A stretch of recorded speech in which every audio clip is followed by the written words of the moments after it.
Good morning everyone. आज हम आपके सामने जो टॉपिक लेके आए हैं वो टॉपिक हमेशा की तरह थोड़ा सा डिफरेंट है, लेकिन अगर हम ध्यान से इस टॉपिक को समझें तो टॉपिक में ऐसा कुछ भी नहीं है जो आपको समझ में ना आ पाए।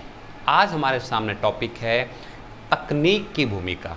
देखो, जो तकनीक वर्ड अगर हम यूज़ करें, अगर हम इसको इंग्लिश में यूज़ करें तो इसको टॉपिक को समझने में आपको ज़्यादा आसानी होगी। तकनीक का मतलब टेक्निक, टेक्निक से क्या क्या बेनिफिट हुआ। अब आप देखो, जब भी कोई क्वेश्चन समझना चाहते हैं ना, तो अपने मन के अंदर, दिमाग के अंदर उसकी इमेज बना लिया करो कि टेक्निक से क्या क्या फ़ायदा हुआ। जैसे कि पहले हम, आज से 30-35 साल पहले जब हमारे यहाँ या आपके यहाँ कहीं भी मैरिज वगैरह होती थी तो हम मैरिज की तैयारी पहले ही कर दिया करते थे कि हाँ, 1-2 महीना पहले ही उसकी तैयारियाँ शुरू कर देते थे। फॉर एग्ज़ाम्पल, कैसे हमने किसी को इनविटेशन देना है तो हम अपने बड़े बुज़ुर्गों को कहीं कहीं भेज देते, आप वहाँ जाके उनको बोल के आओ कि इस तारीख को शादी है वगैरह वगैरह, ऐसे मैसेज देते थे। तो कोई राजस्थान जाता था, कोई यूपी जाता था, ऐसे अलग अलग लोग जाते थे। यानी कि 2-3 महीने पहले ही कार्ड बंटने शुरू हो जाते थे। लेकिन आज टेक्निक आ गई है, यानी कि फ़ोन संचार के साधन हो गए हैं। कैसे पहले हम मैसेज भेजते, आज हमारे पास फ़ोन है, इंटरनेट है, ठीक है। तो इस इंटरनेट ने, इस टेक्निक ने हमारी समस्याओं को कम किया है या बढ़ा दिया है? कम किया है।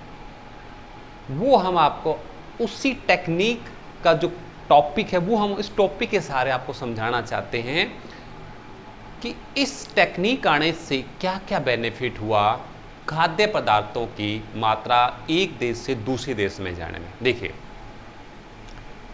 टेक्निक के विकास से एक जो देश था वो दूसरे देश के साथ आपस में जुड़ गया। पहले सिर्फ हम अपने देशों तक ही सीमित थे, जो भी हमारे देशों में अवेलेबल होता था वो ही हम खाते पीते थे। आज हमारे पास चुटकी बजाई और किसी भी प्रोडक्ट को एक फ़ोन के ज़रिए या इंटरनेट के ज़रिए हम अपने पास अवेलेबल कर सकते हैं। हमने कोई भी वस्तु खानी है, पीनी है, चाउमीन है, पिज़्ज़ा है, ये पहले हमारे देश में नहीं होता था। ये जो चाउमीन है, ये वगैरह चाइना की देन है। अब यहाँ से सामान उधर जाने लगा, उधर से इधर आने लगा। किसकी वजह से हुआ? तकनीक का विकास हो गया। जहाज़ें हो गई, बड़े बड़े जहाज़ें, तेज़ गति से चलने वाली जहाज़ें होगी, जो कि कुछ ही समय के अंदर एक जगह से दूसरी जगह सामान को बड़ी तेज़ी से पहुंचा देते हैं। तो उसका हम आपको एग्जाम्पल देके समझाते हैं। देखिए, टॉपिक है मांस का निर्यात। भारत से बड़ी संख्या में पशुओं को निर्यात किया जाता था। किसके लिए?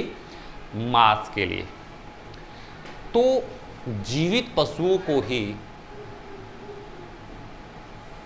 जहाज वगैरह के अंदर एक जगह से दूसरी जगह ले जाया जाता था।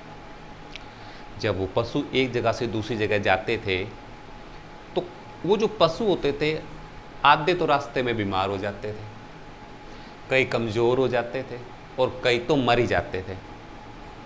तो उस कंडीशन में जितने वजन के हमने पशु वहाँ भेजे होते थे, उतनी मात्रा में मांस वहाँ पर नहीं पहुँचता था, हमें बेनिफिट नहीं होता था। लेकिन धीरे धीरे इस चीज़ का विकास हुआ। अब हम जहाज़ों के अंदर भी रेफ्रिजरेटर के द्वारा, यानी कि जो फ्रिज वगैरह होते हैं, उसके अंदर हमारे देश के अंदर मांस की छोटी छोटी पैकिंग की जाती थी। पॉलीथीन वगैरह के अंदर पैकिंग कर कर उनको फ्रिज के अंदर रखा जाता था और उसी क्वांटिटी में ही जो योग्य मांस होता, जो खाने योग्य मांस होता था, उसी मांस को ही आगे भेजा जाता था और उसकी हमें कीमत भी मिल जाती थी। क्योंकि पहले तो ये होता था कि जहाज़ों के अंदर कहाँ फ्रिज वगैरह होते थे। तो अब ये तो है ना कि पशु को सीधा ही फ्रिज के अंदर डाल दें, चलो आगे भेज दिया, ऐसा नहीं होता था। अब हम जो खाने योग्य मांस होता था या खाने योग्य जो पदार्थ होता था उन्हीं को ही आगे निर्यात करते थे और हमें अच्छी कीमत उस वस्तु की मिल जाती थी। तो फ्रिजों के विकास से, टेक्निक से, यहाँ तक कि हमें ये भी पता होता था कि ये चीज़ कितनी देर तक अवेलेबल सही रह सकती है। जब हमें ये सारा कुछ पता चलने लग गया तो हम अपने सामान को, अपने जो भी सामान निर्यात करते थे उसका बेनिफिट उठाने लगे। तो तकनीक के विकास से जो खाद्य पदार्थ थे एक जगह से दूसरी जगह पर जाने लगे और जिससे हमको बहुत ज़्यादा प्रॉफिट हुआ।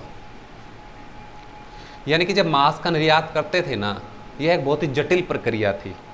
वजन कम हो जाता था, पशुओं को बीमारी लग जाती थी और जीवित जानवरों का पहले निर्यात कर, लेकिन धीरे धीरे टेक्निक की वजह से हमने सारा कुछ क्या कर दिया, कम कर दिया। और फिर अब हमारे खाद्य पदार्थों का क्या होने लगा, आदान प्रदान, यहाँ से सामान वहाँ, वहाँ से यहाँ, यहाँ से वहाँ, वहाँ से यहाँ आने लगा। अब आपको बताते हैं, जो आलू है, टोमेटो यानी कि टमाटर, सोयाबीन, मूंगफली, मक्का, ये सारे के सारे जो पदार्थ है खाने योग्य हैं, ये अमेरिका से एशिया और यूरोप महाद्वीप के अंदर आए।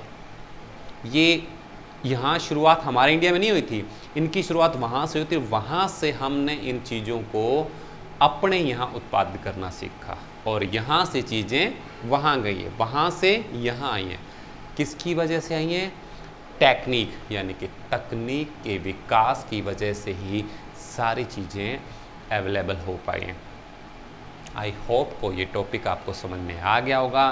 अगर आप चाहते हैं कि आपके पास ऐसे लेटेस्ट टॉपिक आते रहें और आपको आराम से स्टे एट होम यानी कि घर पर रहकर ये सारी चीज़ें आसानी से समझ में आते रहें, तो चैनल को सब्सक्राइब करना ना भूलें। अगर आपका मन करता है तो सब्सक्राइब करें, ज़बरदस्ती मत करें, क्योंकि कोई भी चीज़ ज़बरदस्ती के, चाहे वो एजुकेशन ही क्यों ना हो, कोई फ़ायदा नहीं। मन करे तो करना, वरना कोई ज़बरदस्ती नहीं। धन्यवाद।